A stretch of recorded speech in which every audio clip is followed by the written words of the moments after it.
In this episode, we talk about the Pakistan general elections. We also talk about India's response to Canada's allegations of poll interference. But first, we talk about LK Advani being awarded the Bharat Ratna. Hi, I'm Rahel Philipose, and you are listening to Three Things, the Indian Express news show.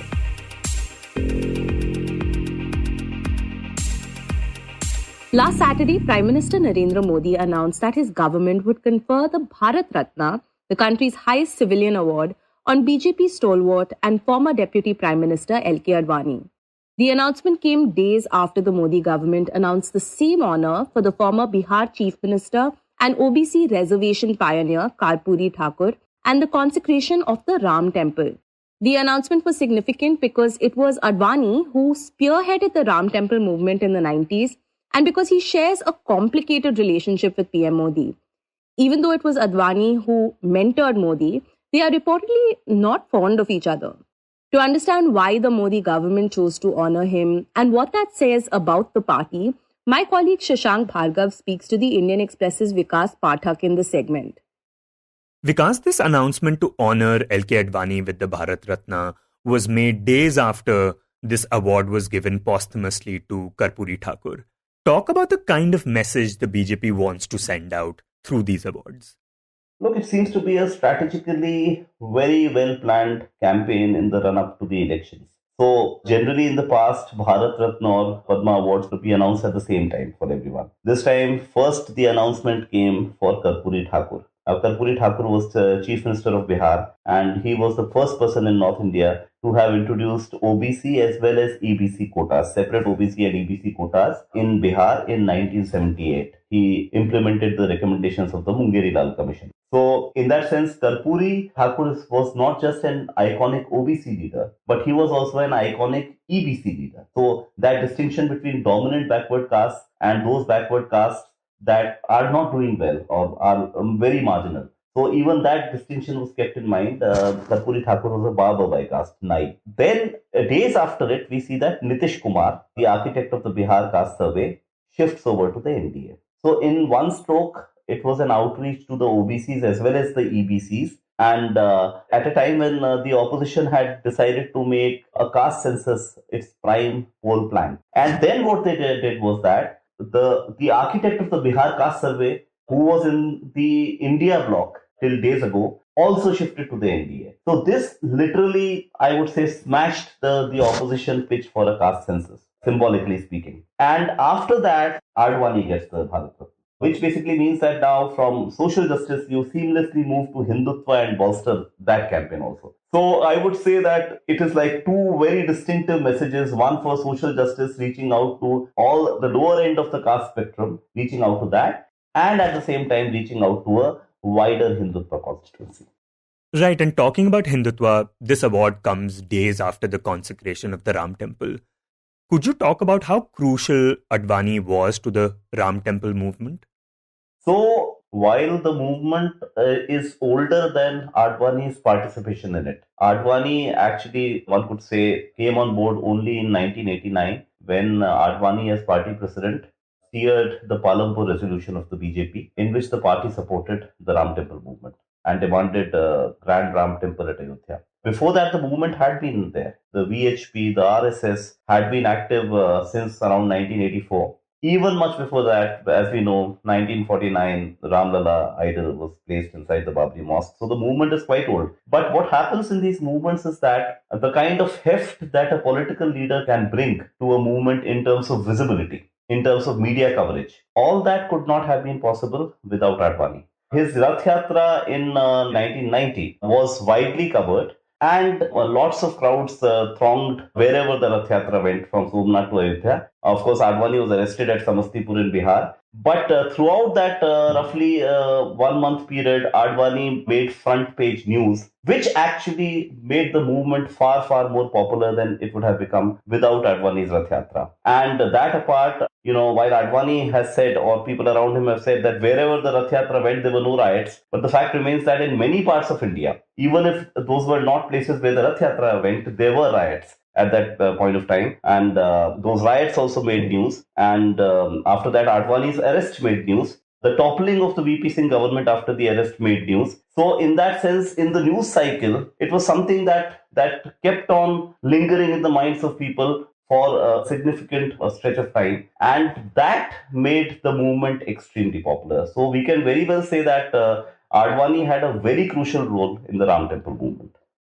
And because we know, of course, that the movement that time culminated into the Babri Masjid being demolished, what was Advani's reaction to that? So, well, Advani said that he did not want the masjid to come down that way. And he did express regrets and said that we could not just control the mob. There was a large crowd. And Advani also resigned as leader of opposition. Three BJP governments were toppled, were dismissed. So, in that sense, in fact, Advani also told, so far as I remember, perhaps the organizer, that I wanted that structure to go, but not in the way it went. So, that was Advani's official line on it. But that also made Advani within the political spectrum, quote unquote, a political untouchable. Because all the opposition parties laid the prime blame for the demolition of the Babri Masjid on the Rath Yatra of Advani. So after that, well, it acted in two ways for Advani. One, it made Advani a mass leader because large crowds had gathered wherever Advani had gone in his Rath Yatra. So by this time, Advani was already a mass leader. And let's not forget that it is from 1989 that Advani started contesting Lok Sabha elections and won each Lok Sabha election he contested. It was only one election in Delhi where he contested against Rajesh Khanna, where the margin was narrow. But that apart, he won comfortable victories from Delhi and then from Gandhinagar. So Advani became a mass leader, a popular Lok Sabha figure. Before 1989, Advani had been a Rajya Sabha politician since 1970. So people often considered Advani since around 1990 as a mass leader. But the fact of the matter is the Rath Yatra transformed Advani, who was largely an organizational man, a backroom boy for the Jan Sangh and BJP, who was very crucial to its working, but not a mass figure. Now, the Rath Yatra transformed Advani into a mass leader. So, one, he became very popular, but among his peers in parliament, he became someone who was deeply criticized.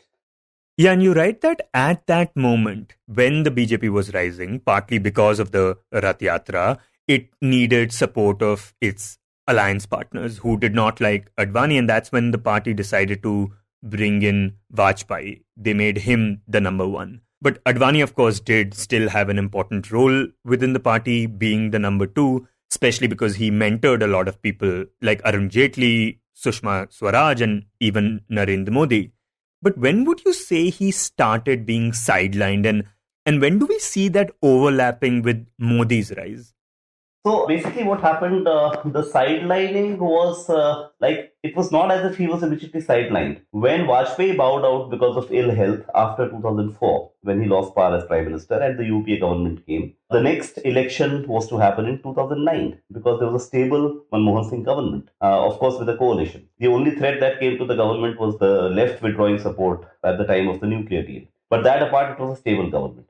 So 2004 to 2009, Advani was trying to prepare himself for becoming an acceptable face for a future NDA. So in that, he had to somehow try and change his image or reputation. Now that was not all that easy because you had become a mass leader as a Hindutva leader in the Ram Temple movement. Now to transform into a secular leader would be a kind of a U-turn that people would not perhaps accept. And that is what happened in 2005. There was major controversy when Advani went to Pakistan and Advani made that statement, wrote that Jinnah was secular. So after that, the RSS was very displeased. There was lots of criticism at home in India and Advani had to step down as the BJP president. So in this sense, Advani was trying to kind of become more acceptable, but that did no good to brand Advani itself.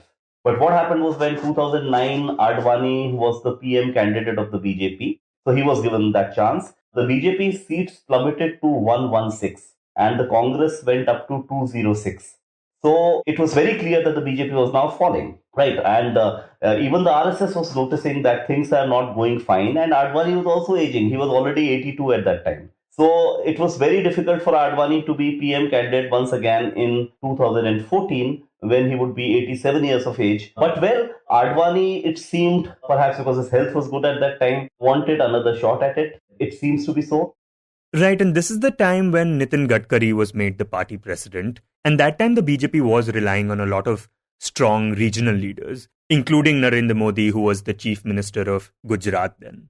Yes, in this 3 years, roughly 3 to 4 years, it was becoming very clear for the BJP and the RSS that Narendra Modi's popularity is very high. And once the Anna Hazare movement happened, Congress faced heavy anti-incumbency. Then it was extremely clear that if they have a popular face, what they need is the seats to go up in a major manner so that a government can be formed. And eventually they decided on Narendra Modi, and Rajnath Singh was made party president just before the elections. And under Rajnath Singh, then there was talk that Modi would be announced as the central campaign coordinator of the BJP. Now, at this time, what happened was that Advani obviously was not pleased with the developments. So what would happen was that Sushma Swaraj, who was close to Advani, would sometimes offer hints that no, Advani ji is our leader. Shivraj Singh Chauhan said to me in an interview at that time that the prime leader of the BJP is LK Advani. So all these statements were made in order to balance out Narendra Modi. But the party had by and large made up its mind, and eventually when Modi was made the central campaign coordinator of the party in Goa in 2013, Advani did not attend. And the moment that national executive ended, in fact, returning from there, we were at the airport when the news broke that Advani had resigned from all party positions. Then there was a quick damage control exercise. So far as I remember, I think Sushma Swaraj went to meet Advani. Rajnath Singh made a statement that Advani ji will continue to provide guidance for the BJP as a senior leader, and Advani was persuaded to withdraw the resignation. But this had already happened. Right, and after that we see things moving pretty quickly. We had PM Modi becoming the PM face, and then eventually we had the party winning with a clear majority of its own. But talk about what happened to Advani after that. So once this happened, Advani next lost his place in the BJP parliamentary board, the top decision-making body of the party, and a Margdarshak Mandal was formed in which Advani, Murli Manohar Joshi, etc. were shifted, the veteran leaders of the party, who are now past their prime. And the Margdarshak Mandal also proved to be a body that was not active at all. So it was very clear now that the political sunset of Advani had arrived. And then a year later, he again made a statement on the eve of the anniversary of the emergency that he could not rule out an emergency in future. So that was taken as a barb aimed at the BJP's government. So a counter came from Arun Jaitley, who was the then finance minister, who said at an event that now an emergency is no longer possible. Those people who think the emergency can return again are completely mistaken. So these things were happening till then. Then gradually, Advani in a way embraced silence of sorts. In 2019, he was not offered a Lok Sabha seat also, and he was very old by that time. He would have been 90 plus at that time. So he was not even offered a Lok Sabha seat. Joshi was also not offered a Lok Sabha seat. Joshi, in fact, wrote an open letter to his voters in Kanpur saying that the party is not fielding him, so he would not be able to serve them in the future. But Advani literally said nothing. And then after that, Advani stopped meeting people and generally was out of the news cycle altogether. Right, and after that, of course, we saw him making headlines during the consecration of the Ram Temple, when initially there were talks that he may not get invited, though later on he did get invited, but the reason he cited for not coming was old age. But Vikas, the other thing is that over the years we've heard that PM Modi and Advani are not very fond of each other, despite the fact that Advani mentored him. Tell us, what does it say about a party that despite all of this, Advani is still given this honor? Well, it may seem very surprising if you see most political parties, but let's not forget that there's something about cadre-based organizations which non-cadre-based parties do not have. And I would say, okay, we've had the BJP as a cadre-based organization. In the past, we had the communist parties as cadre-based organizations.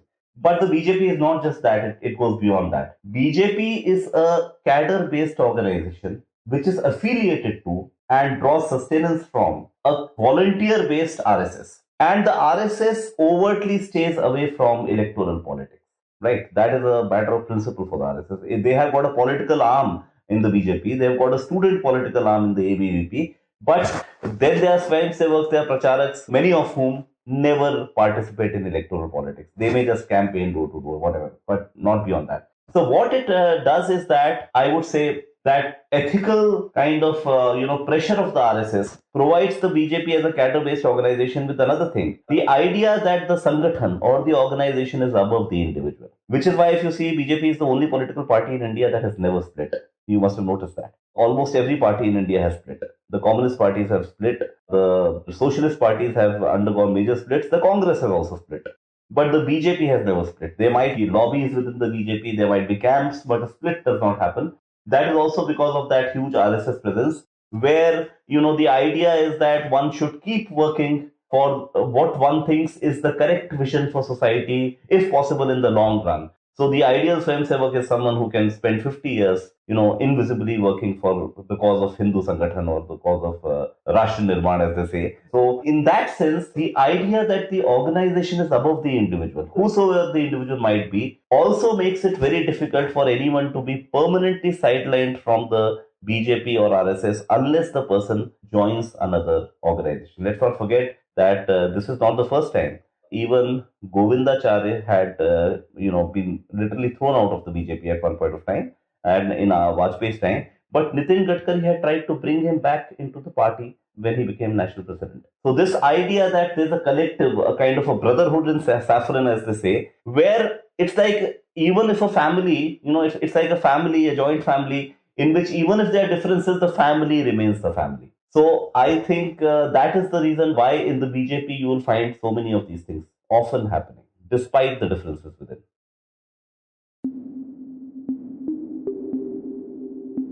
And next we talk about the Pakistan elections. Yesterday, crores of Pakistanis cast their ballot in the country's general elections, which comes at a time when the nation has been grappling with political instability and a near crippling economic crisis. Now, Pakistan has a first-past-the-post electoral system, much like India, which means that after the election, the new parliament will choose the country's next prime minister. And this time around, there are two main contenders for the role. On one hand, there is three-time Prime Minister Nawaz Sharif, and on the other, PPP leader Bilawal Bhutto Zardari. But according to the Indian Express's diplomatic affairs editor Shubhajit Roy, the Pakistani army has a big role to play in selecting the country's next premier. And turns out, they may have already picked the top contender.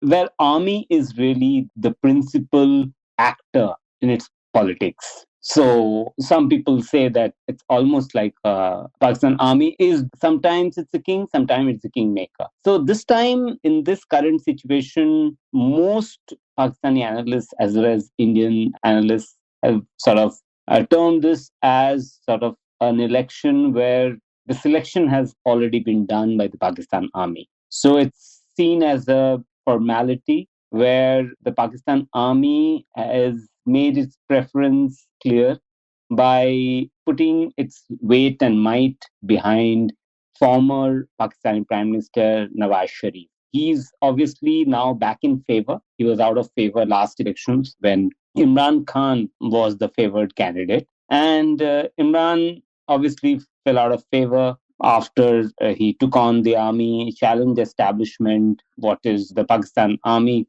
sort of is seen as this powerful establishment. So after that, now the bets are between Nawaz Sharif and this Bhutto Zardari family. It's a fair assumption that, once any of these favored candidates, Nawaz Sharif or Bilawal Bhutto Zardari, they come to power, Pakistan army would want to remote control the political landscape. So those will be interesting times.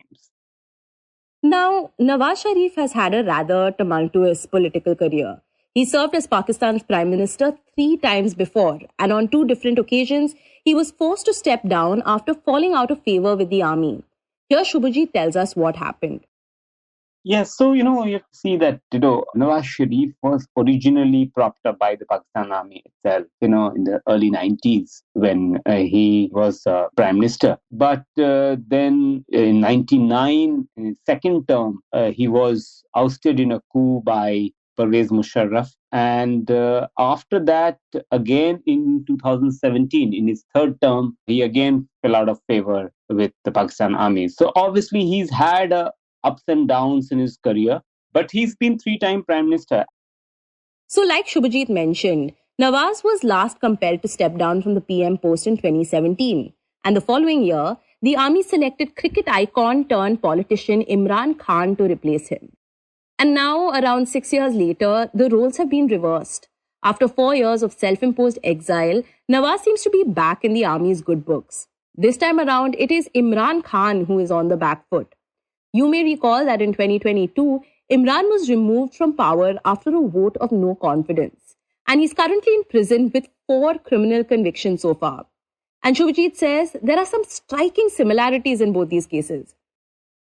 Yeah, after Nawaz Sharif had to step down in 2017, Imran Khan was the favorite candidate of the Pakistan army. And once they decided, they sort of made sure he won the 2018 elections. In fact, at that point of time, the Nawaz Sharif and the others had said that Imran Khan is not the elected prime minister, but a selected prime minister. But now the shoe is on the other foot. So the tables have turned. And now Imran Khan is out of favor and Shahbaz Sharif is back in favor with the Pakistan army or the establishment, as they call them. And so, in that sense, Pakistan is seeing a sort of almost a repeat of the 2018 elections. Only the players have changed. And in fact, this time, one of the analysts who I spoke to in Pakistan said that this is like the mother of all selections, where the die has been cast. And almost the outcome which is sort of predetermined. Also because right now there is sort of accusations that there is no level playing field between Imran Khan's party PTI and the others. So from that perspective, yes, there are parallels between Imran Khan this time and Nawaz Sharif last time. According to Shubhajit, it is Nawaz's pro-business image and diplomatic policies that have worked to his advantage, particularly at a time when the country has been grappling with an economic crisis.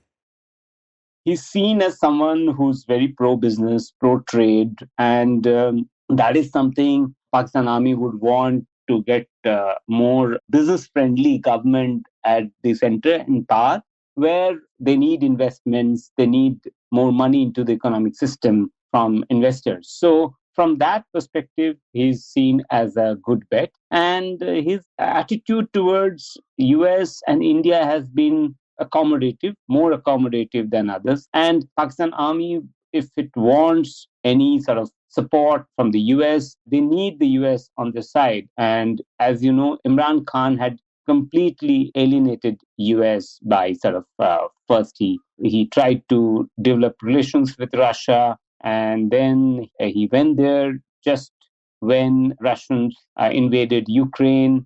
And he also accused the US of regime change. So in that context, Nawaz Sharif has a better relationship, better attitude with the US. And he's been seen as more pro-India or friendly towards India. Now, the other contender for the PM role, Bilawal Bhutto Zardari, is the son of former Pakistan President Asif Ali Zardari and late former Prime Minister Benazir Bhutto. While Bhutto's PPP enjoys some support in the country's south, Shubhajit says it's unlikely that the party will get enough votes to secure him the premiership. So the Bhuttos and Zardaris, they were very popular when Benazir was around in that won elections in Punjab, in Sindh. And Punjab is absolutely the main battleground province where majority of seats, majority of voters come from. But over a period of time, they have lost that support base in Punjab, and they're now largely seen as been shrunk to Sindh province only. But in the end, the real contest remains between the Nawaz Sharif-led PMLN and Imran Khan-led PTI. Despite his arrest, Shubhajit says Imran continues to enjoy a fair bit of popularity in many parts of Pakistan. Analysts say PTI supporters could potentially play a deciding factor in this election. Sometimes, in a four-cornered contest, the margins can be really small, can be really slim. And in the past, say in 2018 elections, there were margins which were 1,000, 2,000 votes, 5,000 votes in a constituency of about 9 lakh people. So when you have such slim margins, things can go either ways. So the sense is that if more people from PTI come out on the day of the voting, then that might change the game, and Pakistan Army might find it hard to rig the elections. But they've used every tactic to intimidate the PTI candidates, PTI supporters in the past few months. In fact, there are reports that PTI candidates have been prevented from filing nomination papers. So that kind of intimidation has been going on the ground. So we have to see how that plays out on the ground. Now, the results of this election are significant, particularly in terms of India's relationship with Pakistan. What's interesting is that for the first time in many years, the election cycles of the two countries have synchronized. Here, Shubhajit tells us if this could potentially open a window of opportunity for the two countries. And, many people in India say that, how South Bloc sees is that they see the real transition of power to be when the army chief of Pakistan changes from one to another. That is like the equivalent of the elections in India, because that is where the real center of power is, power levers are. So from that perspective, General Asim Munir, who is the current Pakistan army chief, he took charge in November 2022. And going by the track record of his predecessor, who was there for 6 years as the army chief, it seems that there won't be a change of guard anytime soon. So from that perspective, you will have a sort of a strong army chief in Pakistan, a new government with a fresh mandate for 5 years, and a civilian government in Pakistan. So at the same time, so that opens a fresh window of opportunity for two sides to sort of look or relook at the relationship and probably move forward or think about how to move forward. So that is something I think for Delhi and Islamabad, that is what will be at stake.